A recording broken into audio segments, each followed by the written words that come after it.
President Trump is entitled to think I'm, in his words, a terrible mayor. We can discuss my record on various issues and you can reach your conclusion. What I think is wrong, and this is my comments about, this has been going on for years now, him sort of being obsessed by me and our city, him being obsessed by a variety of things. What I think is wrong for him to say, and I'm paraphrasing, that Sharia law is coming to London, because he's clearly linking the fact that I'm a Muslim and I'm proud of that, maybe my ethnic origin, with his views on those things by saying Sharia law's coming to London. I mean, just this week, Scott, I was wishing a Shana Tova to Jewish Londoners and those across the globe because it's Rosh Hashanah. We, a couple of weeks ago, celebrated Black on the Square every year on the first May in history to lead Pride in London, the protest. So there's no evidence to suggest that it is. I mean, it's not quite as you described it, is it? Because, I mean, there are Sharia courts where people can go voluntarily for divorce-type proceedings, just as there are Beth Din courts for the Jewish community, and other communities have their own sort of civil... That's not what President Trump was talking about. Let's be quite clear. Precisely, but he said you are bringing it in. Right. You have brought it into 3 boroughs. A statistic that probably comes from a 2020 Facebook post which described it as Sharia Law. Yeah. At least we can all agree that hips don't lie. But that was a very deliberate tactic. You have brought it in and you are bringing it in more. It wasn't just about Sharia is coming, which is often quite a provocative but ignorant claim. It was designed to portray you as wanting to force Londoners into some form of Islamist court. Yes, and what it's done, by the way, an unintended consequence of that, or maybe an intended consequence, is there are many commentators and others who've jumped on this bandwagon and given the impression this is indeed the case. I'm quite clear, I speak as a former lawyer, but also as the Mayor of London and a proud Brit. You know, English and Welsh law in, London is supreme. But again, you're spot on. There is a reason why President Trump alluded to this and, cast aspersions about this great city of ours and myself. And the point is, I'm really happy to have a conversation and dialogue with President Trump about which country has, inverted commas, better cities. I can compare crime rates in London versus New York, Los Angeles, Chicago, or foreign direct investment, or sports capital, cultural capital, tourist capital. Let's have that conversation and debate. That is a legitimate debate to have. But when you, time and time again, say and do stuff, you've got to start drawing the conclusion that President Trump is racist, sexist, misogynistic, and Islamophobic. So since records began, which goes back more than 20 years, a record number of Americans have applied for British citizenship. A record number of Americans have come to London over the course of the last year. And I'm really proud and they're welcome here. London is open. Hi there. I have voted for you in the past, but not last time. I wanted to check whether you intend to stand again for a 4th term, or will you do probably a Burnham and head to Parliament? Because I think I would love to see you as a foreign secretary greeting Trump on the next visit. Well, Sadiq, if I stand again, will you vote for me this time? Sadiq, the reason I didn't vote for you was because of your lack of commitment on Palestine, and you didn't show up at any of the marches. I voted Green, and I think Labour still has a long way to go before they get a vote from people like me again. So you're not keen on me because of my policies on Palestine, but you want me to be the Foreign Secretary. How does that work, Sadiq? I'm quite interested in seeing the dynamic between you and Trump. You're a mischief maker, is that what it is? Look, let me be quite clear. I think, Sadiq, James will disagree because he'll probably say he has. I got the best job in politics. There's no reason I'd give this job up for another job in politics, and I love what I'm doing. And Londoners have lent me their votes, not on 1, not on 2, but on 3 occasions. And, as long as I continue to feel I can deliver for this great city of ours, I'll carry on being the mayor.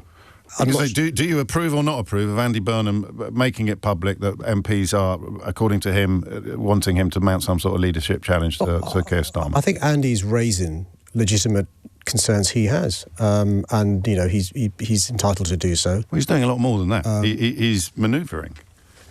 Well, listen, that's your characterisation of what Andy Burnham's doing. What's yours then? When he says MPs have asked me to run against Keir Starmer, and I'm effectively saying I'm thinking about it. Well, I think we've got 400 MPs, so it's, it won't be a surprise to anybody that there may be a small minority not happy with the leadership. I'm quite clear. I'm going to conference next week, and the joy of conference when Labour is in government far outweighs, any concerns people may have. But, so to answer your question directly, I've no intentions of leaving this job for another job in politics. And will you run again then? That's my intention. I mean, every day you wake up, you see another child killed. You see record numbers of children maimed. You see man-made, malnutrition and starvation taking place. You see mass killing.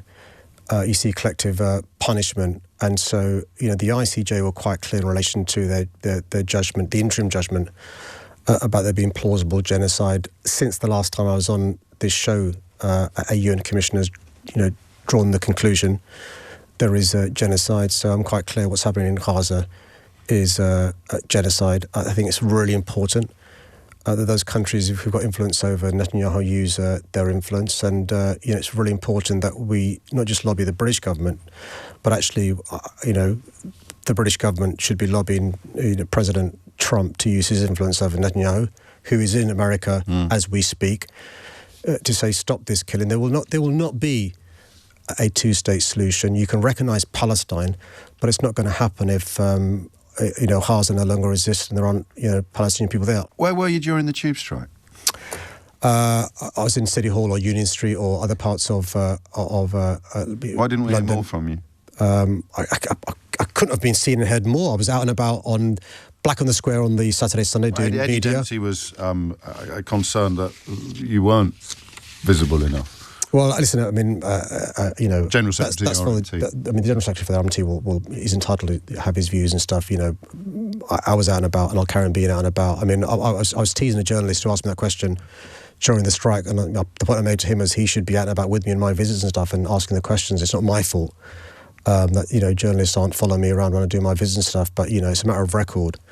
My views on industrial action. I'm really pleased, by the way, the RMT are talking to TfL, and let's hope they can resolve these differences. Firstly, let me deal with the issue of the protest a couple of weeks ago that Elon Musk spoke at. Now, I think it's not racist to be concerned about unlawful immigration.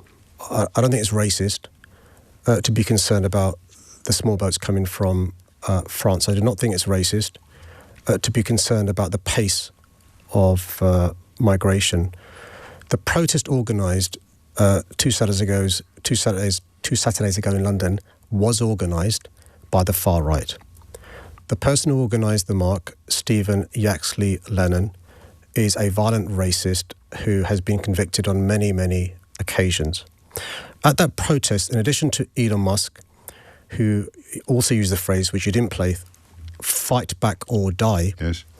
there were racists from France, far-right racists from Belgium, far-right racists from the Netherlands, far-right racists from Spain speaking, and Elon Musk is an American, South Africans. It seems the far-right don't mind foreigners coming here and speaking when they're white. But you imagine if those foreigners had been a different colour skin or had been a different religion coming to a protest, what these guys would have said. And to deal directly with the point about, London crime and London being a lawless city, and Elon Musk is now an American, the homicide rate in London, so the murders in London, 17 times lower than Chicago. The homicide rate in London, 6 times lower than Los Angeles. The homicide rate in London, 4 times lower than New York. The homicide rate in London is lower than Paris, Madrid, Brussels, and other cities across Europe. And I can deal with the issue of crime in London. One homicide is one homicide too many. And we're making huge progress dealing with those issues. But I'm not going to apologise or walk away from my joy in our diversity. It's a source of pride to me, and it makes us stronger, not weaker, richer, not poorer. Can I explain to those of your listeners who aren't ethnic minorities or religious minorities the impact name-calling has? Because it's not just name-calling. It goes to who you are. it's your identity and it's intrinsic to who you are. And the P word is when you receive it, it is upsetting, it is chilling, it makes you ask questions about whether you should be using public transport. It sometimes makes you scared and cowers you, so you stay at home and don't go out. And when people hear about Sophia's story, it has the feeling of ripples of hatred. And so there will be people listening to this who will be scared by Sophia's experience because they are different. And so, you know, people on the one hand may say it's just name calling, like the bystander you mentioned, but I don't think they've experienced the feeling it has when you are called names. And that's one of the reasons why 40 years ago the Public Order Act passed a law which has a section that deals with threatening, abusive or insulting behaviour because of the impact on the receiver. And there's a number of issues that Sophia's question arises. Firstly, Sophia, I will look into this with the British Transport Police to find out what exactly happened. Secondly, you know, I think decent citizens should be active bystanders. Whether somebody's been, harassed sexually or abused racially, I think there is a civic duty, as long as it doesn't, endanger yourself, to be an active bystander. That could be recording it for others. That could be stopping the behaviour of the individuals involved, or being an ally to somebody like Sophia. And the third point is action's got to be taken. One of the reasons why we've encouraged reporting is there's an under-reporting. Now, the problem with Sophia's case is, one of the problems is, people say in the future, what's the point of reporting it? Because when Sophia reported it, no action was taken. And that under-reporting means that we're not measuring progress or things going backwards. And so that's why it's important for me to look into what happened in Sophia's case. But just to say, this isn't just name-calling, and it's not trivial. It isn't trivial because Sophia and people like her will be scared now to use public transport. And public transport should be what it says in the tin, transport for the public. I'm not sure what any Western person should be the governor of Gaza. That Gaza should be run by Palestinians. My concern is there may be no Gaza left for anybody to run the way things are going. 2.1 million Palestinians displaced. Basic supplies not getting in. Children dying of malnutrition, children amputees, 20,000 children killed, more than 65,000 people killed. Who the governor is, who runs Gaza at the moment, is a moot point.